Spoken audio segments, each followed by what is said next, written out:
We will start with material handling today. We have already done what is how plant layout is designed. आपने जब plant layout design कर लिया तो plant में जो major focus था प्लांट लेआउट में कि आपका लेआउट ऐसा होना चाहिए एक जगह से दूसरी जगह मूव करा सके। इस तरह से आप मटेरियल को मूवमेंट कराए कि एक मशीन से दूसरे मशीन में, एक इक्विपमेंट से दूसरे इक्विपमेंट में अगर आप कोई भी चीज मूव करा रहे, कोई भी मटेरियल, चाहे वो रॉ मटेरियल हो चाहे आपका फिनिश्ड गुड हो, अगर जब आप उसको मूव करा रहे हैं तो उसके मूवमेंट में बहुत ज्यादा वक्त उसमें लॉस नहीं होना चाहिए आपको, क्योंकि अगर जितना ज्यादा टाइम लॉस होगा उतना ही ज्यादा आपका क्या होगा, प्रोडक्टिविटी कम हो जाता है। और साथ साथ अगर दो मशीन्स के बीच में ज्यादा डिस्टेंस रहेगा तो कोई भी चीज, अगर आप मान लीजिए यहाँ पे हमने मशीन से दिखाया कि इतने बड़े कंटेनर को कोई मूव करा, इस पिक्चर में आप देख पा रहे होंगे कि इस मशीन से हम इस कंटेनर को मूव करा रहे। सपोज कीजिए कि मशीन नहीं है हमारे पास और हमें ये कंटेनर को मूव कराना है, तो इस कंटेनर को मूव कराने के लिए हमें हो सकता है कि 8 से 10 लोग लग जाए और उनको एक जगह से अगर दूसरे मशीन का अगर जो डिस्टेंस है वो ज्यादा है तो उसमें भी इसको मूव कराने में काफी मेहनत भी आएगी, और मेहनत आएगी तो उससे ऑटोमेटिकली उनकी प्रोडक्टिविटी कम हो जाएगी। तो जो प्लांट लेआउट होता है उसका मकसद ही यही होता है कि आप ये जो मटेरियल हैंडल कर रहे हैं, ये मटेरियल का जो मूवमेंट कर रहे हैं from one machine to another, ये बहुत स्मूथ हो सके, बहुत आराम से आप कर सके। तो what is material handling and what are the things that are part of material handling? So, material handling includes moving, packaging, and storing all the materials used by a firm in the most economical and productive way. जितने भी तरह का हमारे पास material का इस्तेमाल होना है, चाहे वो रॉ मटेरियल हो, चाहे वो इन प्रोसेस गुड्स हो, मतलब जो हमने हाफ बनाया है, हाफ हम आगे चल के बनाएंगे, वैसा कुछ हम रखते हैं, या फिर हमारा फिनिश्ड गुड हो, फाइनल प्रोडक्ट हो, उसमें से कोई भी चीज है, कोई भी मटेरियल है, उसकी मूवमेंट के लिए पहला चीज उसको मूव कराने के लिए फ्रॉम मशीन टू मशीन, उसके मूवमेंट के लिए, उसकी पैकेजिंग के लिए, मतलब हमने उठाया उसे रखना है, मूव कराना है, मूव करा के तो कहीं तो रखना होगा ना, तो उसका स्टोरेज, तो स्टोरेज, मूवमेंट एंड पैकेजिंग, कैसे उसको लेके जाएंगे, कौन से कंटेनर में लेके जाएंगे, इसका भी ध्यान रखना पड़ता है। तो मटेरियल हैंडलिंग ये तीनों चीजों को ध्यान रखता है कि आप जो भी मटेरियल आपका है, चाहे वो रॉ मटेरियल चाहे वो फिनिश गुड, इसकी मूवमेंट कैसे हो रही है, इसकी पैकेजिंग कैसे हो रही है, इसकी स्टोरिंग कैसे हो रही है, और इन तीनों एक्टिविटी को मिला करके हम उसको मटेरियल हैंडलिंग कहते हैं।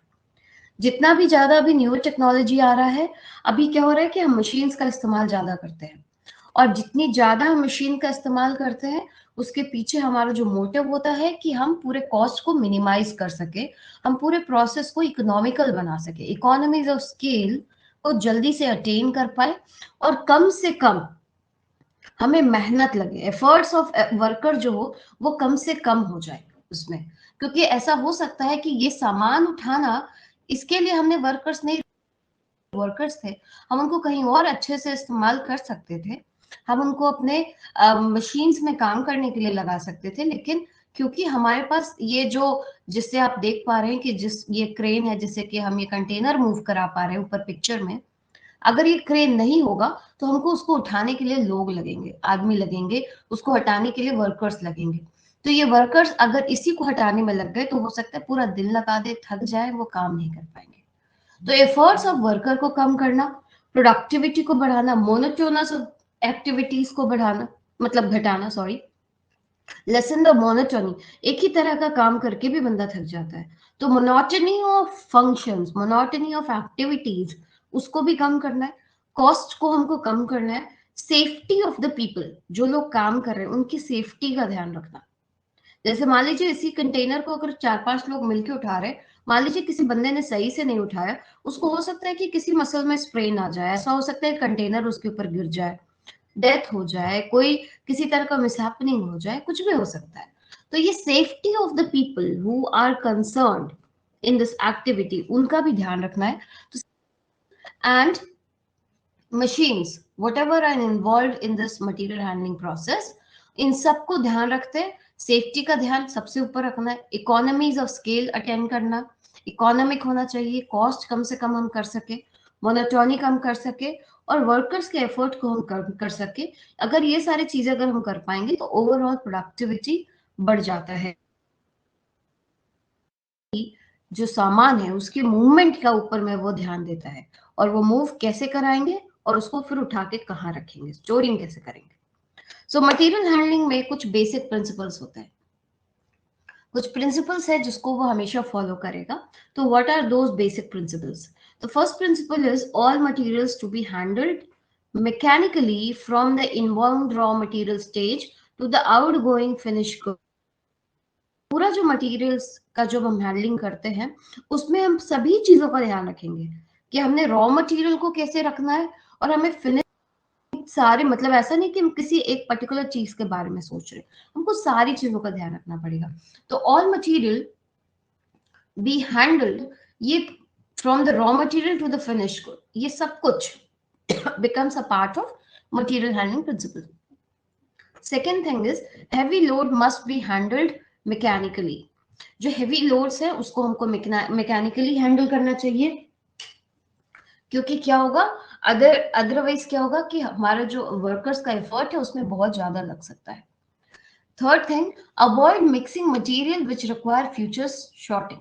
अगर कोई भी चीज को हमको अलग अलग करके रखना है, उसको अगर आप मिक्स करके रखेंगे तो क्या होगा कि फिर फर्दर जब आपको वो सामान की जरूरत है तो क्या होगा कि आप उसको फिर ढूंढने, अरे अरे कहाँ चला गया कहाँ चला गया, पूरा का पूरा पूरा कंटेनर हो सकता है उलट के रख दे। जैसे मान लीजिए फॉर एग्जाम्पल, आपको पूरे काम में, आपको आपकी फैक्ट्री में छोटे छोटे नट बोल्ट, स्क्रू, कील, इन सब की चीजों की जरूरत पड़ती है। तो अगर आपने स्क्रू को, कील को, जैक को, अगर आपने नट को, बोल्ट को, सबको एक साथ मिला के रख दिया, तो जब भी आपको जरूरत होगी, उसका कुछ साइज होता है, स्पेसिफिक साइज होता है। आपको जिस स्पेसिफिक साइज का अगर आपको स्क्रू चाहिए, अगर आपको ढूंढना है, तो आपको अब जिसमें आपने सारी चीजें एक साथ मिला के रख दी, अब वहां से टाइम लॉस हो सकता है। तो पहले से अगर हमको जो चीजें अलग अलग यूज करनी पड़ती हैं, उन्हें हमें अलग अलग ही रखना चाहिए। The transfer of materials from one container to another should be done mechanically। एक कंटेनर से दूसरे कंटेनर में भी जब हम सामान ले जा रहे हैं तो उसको भी हमको मैकेनिकली ले जाना चाहिए। Hot and hazardous material must be handled mechanically. अगर कोई हॉट एंड हेजार्डियस मटेरियल है, unit load concept must be followed. पूरे में आपको यूनिट लोड का कॉन्सेप्ट फॉलो करना है, मतलब एक कोई भी कंटेनर है उसमें पर यूनिट लोड वो कितना कैरी कर सकता है, उसके हिसाब से ही हमको जो मशीन्स है, जो कंटेनर्स है, उसका प्लान करना चाहिए। The larger the size of the unit load, the greater is the economy. जितना बड़ा, जितना ज्यादा सामान हम एक बार में हैंडल कर सके, एक बार में उठा के दूसरी जगह में ले जा सके, उससे क्या होगा कि हम उतनी ही जल्दी अपनी इकोनॉमी ऑफ स्केल को अटेन कर पाएंगे। जैसे अगर ये आप इस मशीन को देखिए और ये कंटेनर को देखिए, अगर हमारे पास छोटे छोटे कंटेनर से अगर हमको ले जाना है सामान, तो एक बार उसको हमको बहुत बार ले जाना उठाना, ले जाना उठाना, फिर ले जाके रखना है। वहीं पे क्या है, एक बार में सारा कुछ हो गया, एक बार में हमने उठाया और एक बार में उसी पे रख दिया। तो क्या होता है, जितना बड़ा कंटेनर होता है हमारे पास, जो इकोनॉमीज ऑफ स्केल होता है वो जल्दी हम अटेंड कर सकते हैं। हमें ज्यादा कॉस्ट क्या होता है, उसमें ज्यादा कम लगेगा कॉस्ट, और हम जल्दी अपना काम इफेक्टिवली कर पाएंगे। Use of overhead space for conveyors and stocking material to be stored must be encouraged.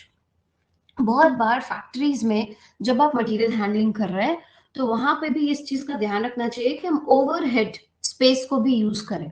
मतलब हमने बिल्डिंग बना ली, मान लो कि हमने 20 फीट का हाइट का छत बना दिया, तो हो सकता है कि हमारी मशीन्स, हमारा जो काम हो रहा है वो 10 फीट तक के अंदर में ही हो जा रहा है, लेकिन ऊपर का 10 फीट जो है वो खाली हो गया। तो ये जो 10 फीट खाली जगह हमारे पास बच रही है, लेकिन हमें फैक्ट्री बनानी है तो उसे ऊंचा ही बनाना होता है। तो उस केस में क्या होगा कि हम चाहें तो कन्वेयर्स को यूज करके, हॉइस्ट को यूज करके, ओवरहेड क्रेन्स को यूज करके हम चीजों को ऊपर स्टॉकिंग के लिए इस्तेमाल कर सकते हैं। Materials are to be moved in a straight line to the extent possible. Minimum number of changes in the direction while moving material is preferable। जितना ज्यादा, मतलब कम से कम शॉर्टेस्ट डिस्टेंस फॉलो करें मटेरियल मूवमेंट, और साथ में उसको बहुत ज्यादा घूमना फिरना ना पड़े, मतलब एक जो सबसे सरल रास्ता है वही रास्ता मटेरियल हैंडलिंग को चूज करना चाहिए, मटेरियल हैंडलिंग में चूज करिए। Avoid floor contact of material is preferable. जितना भी नीचे है उसको घिसिए मत, सामान जो आप लेके जा रहे हैं उसको घिसेंगे कम, तो नीचे का जो फ्लोर है वो भी कम घिसेगा, और जो पूरा सामान जो आप कंटेनर में लेके जा रहे हैं होगा। ठीक है, pallets can be use for this purpose. उसके जगह पे नीचे घिसने से अच्छा है हम उसमें पैलेट्स लगा दें। पैलेट्स मतलब छोटे छोटे, जैसे कि आप फ्रिज के नीचे आप देख लो, फ्रिज के नीचे या फिर जो छोटे छोटे चक्के लगा दिए जाते हैं, आप गैस सिलेंडर के नीचे लगे हुए होते हैं कि उसको जहां भी आप आराम से मूव कर सकते हैं, बिकॉज क्या है गैस सिलेंडर थोड़े भारी होते हैं। तो gravity feed must be taken into advantage वेरेबल फीजिबल करना चाहिए हमें। Gravity feed is a machine, is a device जिसको कि हम इस्तेमाल करके भी जो मटेरियल है उसको आराम से एक जगह से दूसरी जगह मूव करा सकते हैं। Pick and place of material within operations in the transit should be infrequent. मतलब एक जगह से दूसरी जगह जब आप सामान लेके जा रहे हैं तो उसके जगह जगह पे उसको ना ही उठाते रखते हो ऐसे करके आप नहीं जाइए। कम से कम कॉन्टैक्ट पॉइंट्स होना चाहिए, कम से कम डिस्टर्बेंस होना चाहिए, तभी जाकर आप स्मूथ मटेरियल हैंडलिंग कर पाएंगे। तो these are the principles of material handling, and now we move to what is the classification of material handling equipments। जितने भी मटेरियल हैंडलिंग इक्विपमेंट्स होते हैं उसको हम 3 पार्ट्स में डिवाइड कर सकते हैं। 3 पार्ट्स में पहला पार्ट होता है फिक्स पाथ इक्विपमेंट, दूसरा होता है variable path equipment, and third is auxiliary equipment. तो जैसा कि आप लोग पहले से नाम से आपको पता चल रहा है, फिक्स पाथ इक्विपमेंट में जो मशीन है वो पहले से फिक्स है, जो मटेरियल है उसका मूवमेंट होता है। वेरिएबल पाथ में जो मटेरियल है वो भी मूव करेगा, और जो मशीन उसको मूव करा रही है, जो इक्विपमेंट है जो उसको मूव करा रही है वो भी साथ साथ मूव करेगी। और ऑक्सिलरी में क्या होगा, ऑक्सिलरी में वो बस ये दोनों सिस्टम, जो दोनों आपका fix equipment and variable path equipment है, उन सबको वो सपोर्ट का काम करता है। जैसे कि कंटेनर्स हो गया, अटैचमेंट हो गया, लोडर्स हो गए, रैम्स बनाते हैं हम, स्किड्स बनाते हैं, ये सब उसमें वो हेल्प करता है। वो मटेरियल हैंडलिंग में एक, जैसे कि ना ये पूरा पूरा प्रोसेस है, चाहे फिक्स इक्विपमेंट पाथ को यूज करें चाहे वेरिएबल पाथ इक्विपमेंट को यूज करें, दोनों में ऑक्सिलरी इक्विपमेंट्स का हेल्प लिया जाता है मटेरियल मूव कराने में। तो फिक्स पाथ में हम 2 तरह की चीजें यूज करते हैं। पहला तो होता है कन्वेयर बेल्ट्स जिसको कि हम कन्वेयर्स कहते हैं, और दूसरा होता है क्रेन्स और hoist. Cranes and hoist, I will show you कैसा दिखता है क्रेन्स एंड कैसा दिखता है हॉइस्ट। ट्रक्स का इस्तेमाल करते हैं। देखिए जैसे फिक्स पाथ में बताया कि चीजें वहीं पे, जो मशीन है वो वहीं पे रह जाएंगी, मटेरियल का मूवमेंट होगा, हमने फिक्स कर दिया उसको, मटेरियल उसके ऊपर मूव करता है। और वेरिएबल पाथ में जैसे कि ट्रक्स, तो यहाँ पे जैसे आपको दिख रहा है ये equipment, this is a variable path equipment. ये मशीन इक्विपमेंट खुद भी मूव कर रही है और साथ साथ आपका जो कंटेनर है उसको भी मूव करा रही है। तो जो कंटेनर है that is an auxiliary equipment, और ये जो लिफ्ट ट्रक है that is an variable path equipment. लेकिन पर्पस यही है कि वो मटेरियल हैंडलिंग प्रॉपरली कर पाए। तो classification wise there are 3 classification only, जिसमें से अगर आप ब्रॉडली देखेंगे तो there are only 2 classification, fix path and variable path. Auxiliary equipments आपका चाहे फिक्स पाथ हो चाहे वेरिएबल पाथ हो उसको ये मैंने आपके जानने के लिए यहाँ पे कुछ पिक्चर्स लगा दी है कि किसको हम कन्वेयर्स कैसे। कन्वेयर्स में एग्जांपल होता है belt conveyors, roller conveyor, screw conveyor, bucket conveyor, pneumatic and gravity conveyors. I will just show you belt conveyor कैसा दिखता है। बेल्ट कन्वेयर के ऊपर आपने सामान, ये बेल्ट कन्वेयर आपने देखा होगा जब आपका बैग देखते होंगे रोल होकर के आ रहा होता है, तो वहां पे ज्यादातर या तो रोलर्स लगे हुए होते हैं, रोलर कन्वेयर जो आपको यहाँ पिक्चर में दिख रहे हैं, रोलर कन्वेयर यहाँ नीचे ब्लू कलर का, दिस इज रोलर कन्वेयर। ये रोलर कन्वेयर है, ये रोल होता रहता है और इसके ऊपर जो सामान है वो मूव करता रहता है। ये भी आपने देखा होगा। आपने ये बेल्ट कन्वेयर भी देखा होगा कि ये बेल्ट है, ये मूव करता है और इसके ऊपर आप कोई सामान रख दीजिए मूव करके चला जाएगा। आपने फैक्ट्रीज में नहीं देखा तो एयरपोर्ट में देखा होगा। ओके, उसी तरह से ग्रेविटी रोलर कन्वेयर में ये एक चीज देखिए, एक साइड लैंडिंग होएगा और ये रोल होकर के नीचे जाने का, तो ग्रेविटी रोलर कन्वेयर्स ऐसे दिखते हैं। उसी तरह से स्विच कन्वेयर्स है, स्विच कन्वेयर्स में रोलर भी लगे रहेंगे और बेल्ट कन्वेयर भी लगे होंगे और वो एक दूसरे के साथ ऐसे स्विच करते रहते हैं। तो जब आप खासकर इसका इस्तेमाल देखेंगे जहां पे हमको डब्बों को बाइफरकेट करना है, एक दूसरे से अलग करना है, तो वहां पे हम स्विच कन्वेयर का इस्तेमाल आप देख सकते हैं। जैसे कैंडीज के केस में होता है, अगर आप कैंडीज को अलग कर रहे होते हैं तो उस जगह में भी आपको स्विच कन्वेयर्स को यूज करता हुआ आपको दिखेगा। उसके साथ साथ अगर आप देखें, दिस इज न्यूमैटिक कन्वेयर्स, जिसमें एक ये दीज आर न्यूमैटिक कन्वेयर्स, जिसमें जो मटेरियल है वो इस बकेट से दूसरे, दूसरे से दूसरे ऐसे करके मूव करता है। उसी तरह से बकेट कन्वेयर्स में आपका जो सामान, ये आप कंस्ट्रक्शन साइट्स पे देखे होंगे, जो सामान ऊपर से गिरा तो यहाँ पे कलेक्ट होगा, कलेक्ट होकर के फिर आगे मूव करा के उसको हम थ्रो बैक करते हैं। तो these are the examples of conveyor belts. उसी तरह से आपके क्रेन्स एंड होइस्ट होते हैं, जैसे कि क्रेन्स में देखिए, this is a zip crane, यहाँ पे ये जिप क्रेन लगा हुआ है। उसी तरह से आप देखिए ओवरहेड होइस्ट लगा हुआ है, ओवरहेड होइस्ट भी आपने देखा होगा। ये अगर आपने Gentry truck, this is a gantry crane, sorry, ये इस तरह का, जिसमें खासकर जब आप जो बड़ी बड़ी गाड़ियां होती हैं जैसे हाईवा वगैरह, या फिर आपको देखिए रेल की पटरियों को उठाने के लिए यहाँ पे गैंट्री ट्रक लगा हुआ है कि ये चीज यहाँ पे मूव होकर के, ट्रक मूव होकर के आ गई, हमने सामान यहाँ पे रखा है, ये क्रेन से इसको उठा उठा के और इस क्रेन से यहाँ पे इसको रख दी। Human being involve into it, ये सारा काम मशीन से हो सकता है, तो ये इसको हम गैंट्री क्रेन कहते हैं। तो ये क्रेन्स का एग्जाम्पल हो गया। उसी तरह से वेरिएबल पाथ में अगर आप जाएंगे, सॉरी, वेरिएबल पाथ इक्विपमेंट में जाएंगे जहां पे मशीन्स और मटेरियल दोनों का मूवमेंट होगा। First example is lift truck या फिर फोक ट्रक किसको कहा जाता है। तो ये ट्रक में देखिए बंदा भी मूव करेगा, उसकी ट्रक मूव कर रही है और आपने जो मटेरियल रखा है वो भी मूव कर रहा है, तो इसीलिए इसको हम वेरिएबल पाथ इक्विपमेंट कहते हैं कि मशीन और इक्विपमेंट दोनों मूव करता है। तो this is the simplest example, इसको हम फोक ट्रक कहते हैं। उसी तरह से ये हैंड स्टैक्स है, ये हैंड स्टैक्स है, इसमें मूवमेंट होता है। दिस इज प्लेटफॉर्म ट्रक, इसके ऊपर सामान रख करके आप मूव करा ले सकते हैं। ये वाली जो मशीन है जो ऊपर, जैसे आपको बताया कि आपको ओवरहेड स्पेस का भी यूज कर सकते हैं आप, तो ओवरहेड स्पेस में खासकर आप कार्स की असेंबली लाइन में आप देखेंगे ये वाला, अगर आप YouTube पे वीडियो देख लीजिए कि कैसे कार्स की असेंबली होती है, मारुति फैक्ट्री के बहुत सारे डले हुए हैं YouTube पे वीडियोस, आप उसको भी चेक कर सकते हैं। तो यहाँ पे देखिए ये जो ऊपर का स्पेस है, दिस येलो लाइन, ये जो ट्रेन टाइप की चीजें हैं कि यहाँ ये ऐसे मूव होगा, ये यहाँ पे क्रेन लगा हुआ है और ये ऐसे बस इस येलो लाइन पे, इसको आप समझ लीजिए कि ये प्लेटफॉर्म है और दिस इज अ ट्रेन और इसको मोनो रेल कहते हैं। ये यहाँ से ऐसे ऐसे मूव करके एक जगह से दूसरी जगह मूव करेगा। तो ये मोनो रेल है, ये भी वेरिएबल पाथ मेथड इक्विपमेंट का एक हिस्सा है।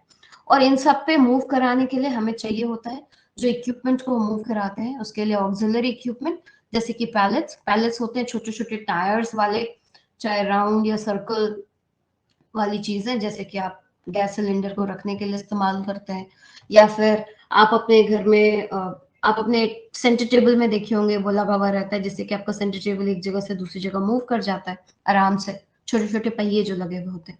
उसी तरह से स्किड्स होते हैं, फिर कंटेनर्स होते हैं, जो सामान आप हाथ में लेके जाएंगे, क्या कोई ना कोई कंटेनर चाहिए, पैकेजिंग भी एक हिस्सा है, तो कंटेनर्स होते हैं। लिफ्ट ट्रक अटैचमेंट होता है, बहुत बार आपको ट्रैक्टर दिखेगा, एक छोटा सा ट्रैक्टर भी दिखेगा, एक बहुत लंबा ट्रैक्टर भी दिखेगा, मतलब ट्रैक्टर की बॉडी छोटी होती है, उसके साथ उसको हम डाला कहते हैं। तो वो जो अटैचमेंट है जिससे कि हम ट्रैक्टर की कैपेसिटी बढ़ाते हैं, ट्रक की कैपेसिटी बढ़ाते हैं, वो होता है लिफ्ट ट्रक अटैचमेंट, जिससे कि हम और भी ज्यादा स्पेस बना देते हैं, जिसमें और भी ज्यादा सामान आ सके। उसी तरह से ट्रक में चढ़ाने के लिए हमें चाहिए होता है लोडर्स, और उसको उतारने के लिए चाहिए होता है अनलोडर्स। और ये लोडर्स अनलोडर्स हम हाथ से भी करते हैं कुछ चीजें, और कुछ चीजों के लिए हमें रैम्प की जरूरत पड़ती है। रैम्प मतलब एक स्लैंटिंग चीज लगा दी जाती, जिसके ऊपर आराम से आप चीजों को उतार सकते हैं। तो these all are classification of material handling equipment, and these are some of the equipments which are being used for material handling. So thank you very much, and if you have any question you can ask me anytime.